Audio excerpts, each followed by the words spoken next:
ஆகாஷ்வாணி மாநில செய்திப் பிரிவு வழங்கும் செய்திச் சுடர். வணக்கம் நேயர்களே. இன்றைய செய்திச் சுடர் நிகழ்ச்சியில் மத்திய அரசின் சீர்திருத்த நடவடிக்கைகளில் ஒன்றான சரக்கு மற்றும் சேவை வரி சீர்திருத்தத்தின் பலன்கள் குறித்து தம்முடைய கருத்துக்களை நம்முடன் பகிர்ந்து கொள்கிறார் பட்டய கணக்காளர் திருமதி புவனேஸ்வரி. வணக்கம் மேம். வணக்கம். ஜிஎஸ்டி சீர்திருத்தங்கள் கொண்டுவரப்பட காரணம் என்ன? இந்த சேவை வரி விகிதங்கள்ல செய்யப்பட்ட மாற்றங்களும் நன்மைகளும் என்ன மேம்?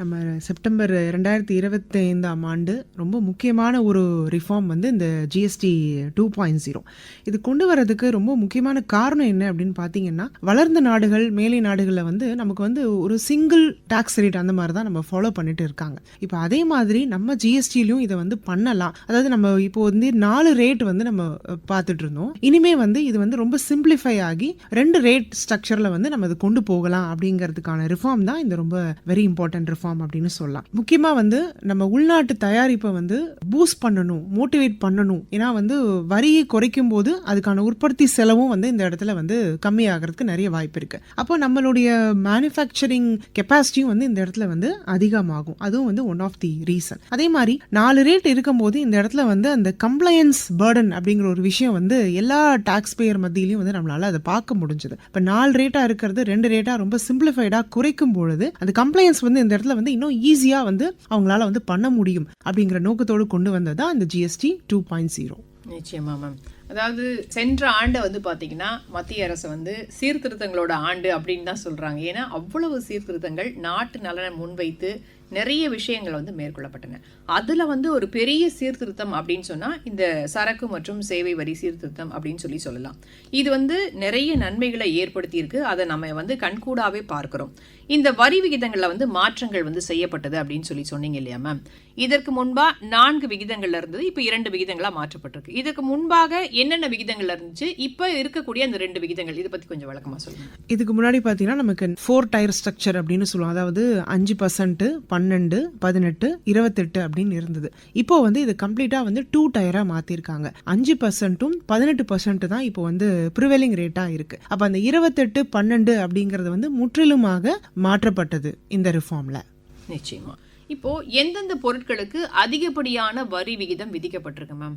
இதுல அதிகப்படியான வரி விகிதம் இந்த ரிஃபார்ம்ல கொடுத்தது நம்மளுடைய சின் குட்ஸ் அப்படின்னு சொல்லுவோம். புகையிலை பொருட்கள், பான் மசாலா, டொபாக்கோ ப்ராடக்ட்ஸ், இதெல்லாம் 18, 28 இருந்தது இப்ப அந்த செஸ் அப்படிங்கறது சேர்ந்து வரும்பொழுது 40% உயர்த்தப்பட்டது. அதே மாதிரி இந்த ஏரியேட்டட் வாட்டர்ஸ், இந்த கூல்ட்ரிங்க்ஸ், கோக், பெப்சி அந்த மாதிரி ஐட்டங்களும் 28 இருந்தது, இப்போ 40% உயர்த்தப்பட்டிருக்கு. இந்த மாதிரி பொருட்களுக்கு மட்டும்தான் வரி உயர்வு செய்யப்பட்டிருக்கு. நிச்சயமா. அதாவது புகையிலை பொருட்கள் பயன்பாடு குறையறது கூட இது ஒரு வாய்ப்பா இருக்கும்னு நினைக்கிறேன். கண்டிப்பா. நிச்சயமா மேம். இப்போ எதுக்கெல்லாம் குறைந்தபட்ச வரி விகிதம் எந்தெந்த பொருட்களுக்கெல்லாம் விதிக்கப்பட்டிருக்கு மேம்?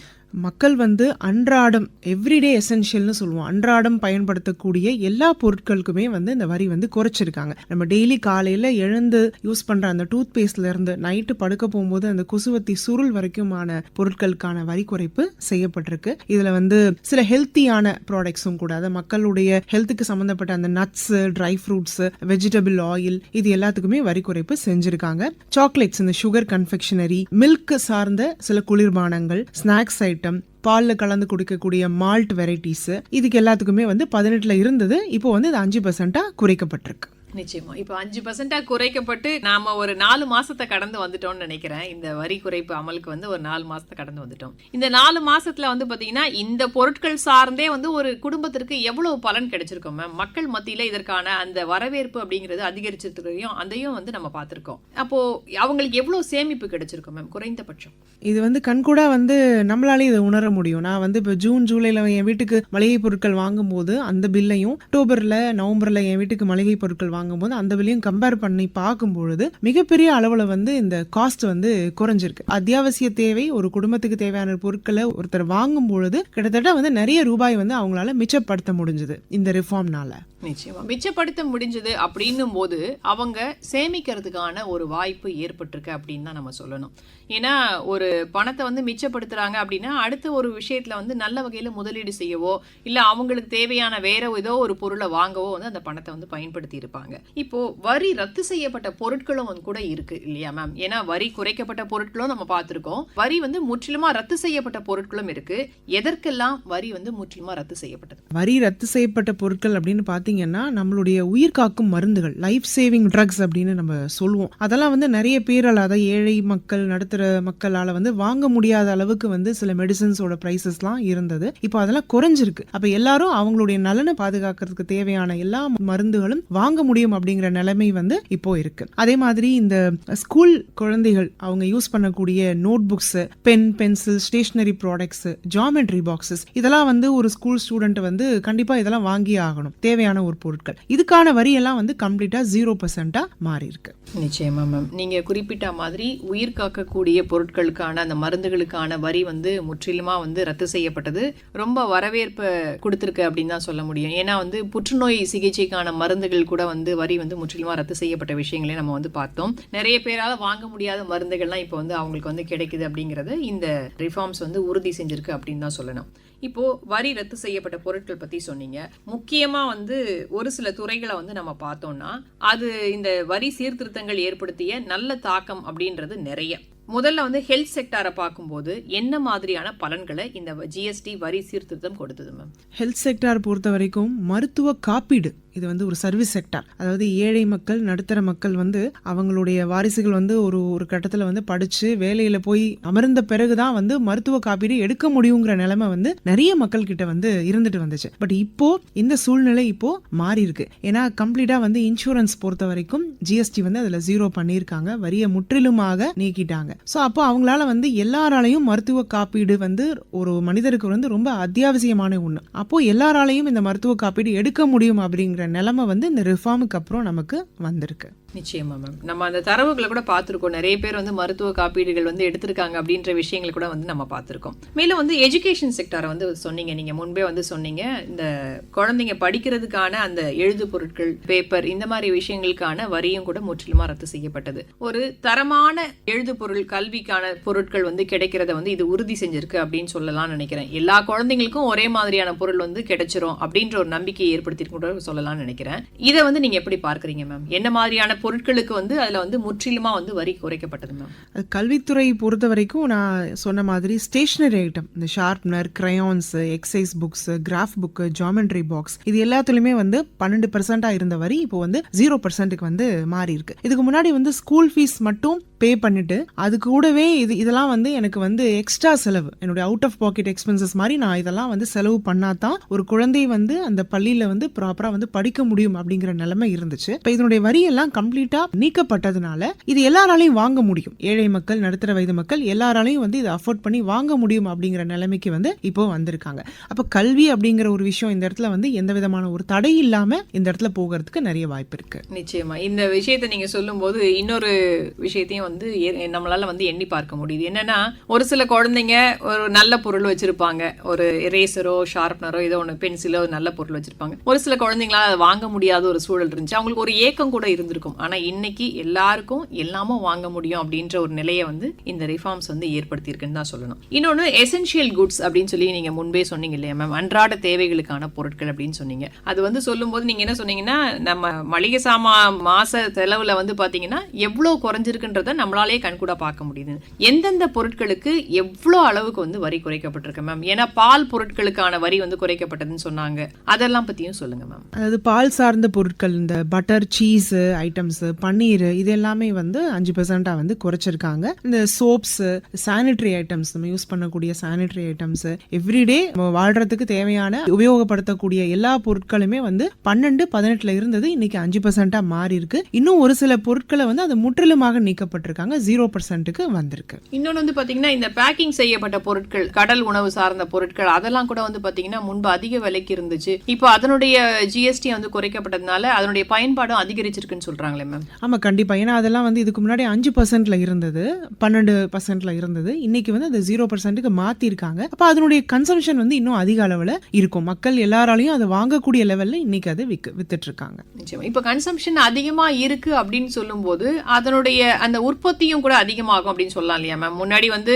விலை அதிகமாக இருந்தது, பயன்பாடு குறைவாக இருந்துச்சு அப்படின்னும் போது அந்த பேக்கெட்டில் அடைக்கப்பட்ட அந்த கடல் உணவு பொருட்கள்லாம் வந்து பெருசாக வந்து போயிருக்காது. இப்போ எல்லாராலையும் வாங்க முடியுது அப்படின் போது அதற்கான அந்த தயாரிப்பும் கூட அதிகமாகுதுன்னு சொல்லலாமா மேம்? கண்டிப்பா. அதாவது வாங்கும் திறன் வந்து மக்களிடையே வந்து ரொம்ப அதிகமாகும் போது அதை மேனுஃபேக்சர் உற்பத்தி பண்ணக்கூடிய கெப்பாசிட்டியும் வந்து இந்த இடத்துல அதிகமாகும். இதுல வந்து முக்கிய பங்கு வகிக்கிறது அப்படின்னு பாத்தீங்கன்னா நம்ம இந்தியாவோட ஸ்டார்ட் அப் ஸ்கீம், அதுல வந்து இதுக்கு வந்து முக்கிய பங்கு வகிக்குது அப்படின்னு நம்ம சொல்லலாம். ஏன்னா இதெல்லாம் வந்து சிறு குறு தொழில வந்து பேஸ் பண்ணி ஆரம்பிக்கப்பட்ட ஒரு விஷயம். ஸோ இந்த ஸ்கீம் எல்லாம் இருக்கும்போது இதனுடைய ப்ரொடக்டிவிட்டி வந்து இன்னும் அதிக அளவில் நமக்கு கிடைக்கும். நிச்சயமா. அதாவது இந்த சீர்திருத்தம் வந்து பாத்தீங்கன்னா உற்பத்தியும் அதிகரிச்சிருக்கு அப்படின்னு தான் சொல்ல முடியும். இப்போ ஒவ்வொரு துறை சார்ந்து நம்ம பார்த்துட்டே வரோம். இப்ப தோல் பொருள் உற்பத்தி, மர சாமான்கள் உற்பத்தி, அப்புறம் கைவினை பொருட்கள் உற்பத்திக்கு இந்த ஜிஎஸ்டி வரி சீர்திருத்தம் எந்த அளவுக்கு உதவி இருக்கு மேம்? இந்த லெதர் ப்ராடக்ட்ஸ் அப்படின்னு பார்த்தீங்கன்னா இதுக்கு முன்னாடி வந்து அது 12% ரேட்ல இருந்தது. இன்னைக்கு வந்து அது 5% குறைச்சிருக்காங்க. அந்த லெதரை யூஸ் பண்ணி செய்யக்கூடிய நம்ம கால் அணிகள், அது ஒரு காலணியோட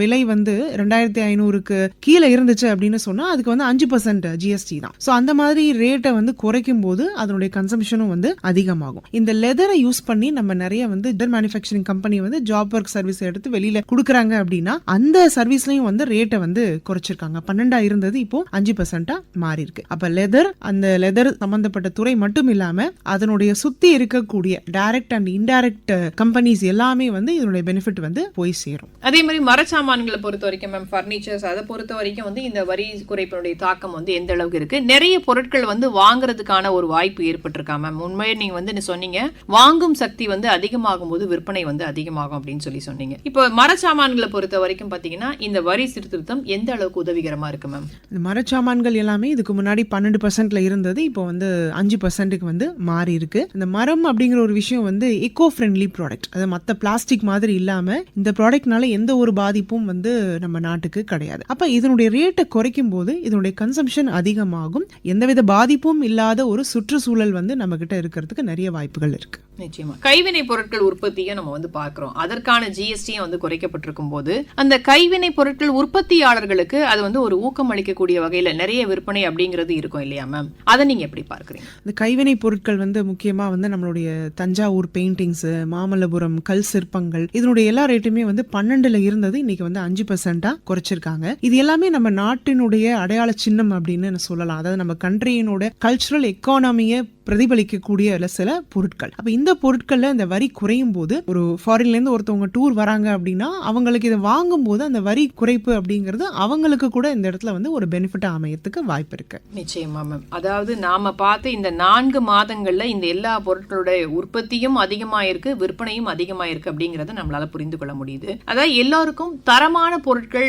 அந்த சென்றடையக்கூடிய அந்த ஒரு வாய்ப்பு அப்படின்றது உறுதிப்படுத்தப்பட்டிருக்கு அப்படின்னு கூட சொல்லலாம். இப்போ முன்பே வந்து நம்ம வந்து பேசணும், இந்த மருத்துவ காப்பீடு இந்த மாதிரி விஷயங்கள் பேசணும். மருந்து பொருட்கள், உரம், அந்த மாதிரி விஷயத்துல வந்து இந்த ஜிஎஸ்டி வரி குறைப்பு எந்த அளவுக்கு பயனுள்ளதா இருந்திருக்கு மேம்? இந்த உரம், இந்த பொருட்கள் எல்லாமே வந்து நம்மளுடைய விவசாயத்துறையில வந்து அதிக அளவுல வந்து நம்ம யூஸ் பண்றோம். அப்ப இதனுடைய விலையெல்லாம் குறையும் போது அதிக அளவுல விவசாயத்துறைக்கு இது வந்து ஒரு பெரிய பெனிஃபிட்டா இருக்கும். விவசாயம் இல்லாம இன்னைக்கு வந்து நம்மளால சாப்பாடு சாப்பிட முடியாது. அந்த விவசாயத்தை எந்த அளவுக்கு நம்ம என்கரேஜ் பண்றோம் அப்படிங்கிறது இந்த மாதிரி ஒரு வரி குறைப்புல வந்து அதை நம்மளால கண்கூடா பார்க்க முடியும். இப்ப விவசாயத்தை பத்தி நம்ம பேசுறோம். விவசாயம் சார்ந்து எந்தெந்த பொருட்களுக்கெல்லாம் வரி குறைப்பு செய்யப்பட்டது? ஏன்னா நிறைய பேர் வந்து இந்த ஜிஎஸ்டி சீர்திருத்தம் கொண்டு வரப்பட்ட பிறகு டிராக்டர் இந்த மாதிரி உபகரணங்கள்லாம் வாங்கின அந்த விஷயங்களை கூட நம்ம கண்கூடா பார்த்துட்டு தான் இருக்கோம். விவசாயத்தை பொறுத்த வரைக்கும் ஜிஎஸ்டி வரி சீர்திருத்தம் காரணமா கொண்டு வரப்பட்ட மாற்றங்கள் என்ன? எந்தெந்த பொருட்களுக்கு எவ்வளவு வரி குறைக்கப்பட்டது மேம்? இதனால வந்து விவசாயிகள் அடைஞ்ச பயன் என்ன? விவசாயத்துல நம்ம யூஸ் பண்ணக்கூடிய எல்லா வகையான அக்ரிகல்ச்சரல் எக்யூப்மெண்ட்ஸ், இப்போ வந்து டிராக்டர், உழறதுக்கு டிராக்டர் யூஸ் பண்றோம், அந்த டிராக்டர்னுடைய ஸ்பேர் பார்ட்ஸ், ஆக்சசரிஸ், இது எல்லாமே வந்து 18-12 இருந்த வரி இன்னைக்கு வந்து 5% குறைச்சிருக்காங்க. அதே மாதிரி இந்த பாசன வசதி, இந்த drip irrigation, sprinklers, hand pumps, இதெல்லாம் உற்பத்தி பண்ணும்போது என்னுடைய வரி வந்து 5% குறைச்சிருக்கு. எல்லாருக்குமே வந்து இந்த மாதிரி பொருட்களை வாங்குறது வாங்குறதுக்கான ஒரு சூழல் ஏற்பட்டிருக்குன்னு சொல்லலாம் இல்லையா மேம்? கண்டிப்பா. ஏன்னா முன்னாடி வந்து அதிகமா வந்து விலை இருக்கும்போது எல்லா விவசாயிகளாலையும் அதை வாங்க முடியாது. ஆனா இப்ப வந்து அதற்கான வாய்ப்பு ஏற்பட்டிருக்கு. ஆமா. அதாவது நிறைய செலவு பண்ணி வாங்குறதுக்கு நான் யோசனை பண்ணிட்டு இருந்துருவேன். என்னால அந்த வேலையை எடுத்து பண்ண முடியாத ஒரு நிலையில நான் தள்ளப்பட்டிருப்பேன். இன்னைக்கு விலை குறையும் போது ஆட்டோமேட்டிக்கா வந்து என்னுடைய உற்பத்தியை வந்து நான் கான்சன்ட்ரேட் பண்றதுக்கு எனக்கு எல்லா வாய்ப்புகளும் இங்கே கொடுத்திருக்காங்க. நேயர்களே, இந்த நிகழ்ச்சியின் 2ஆம் பாகத்தை நாளை கேட்கலாம்.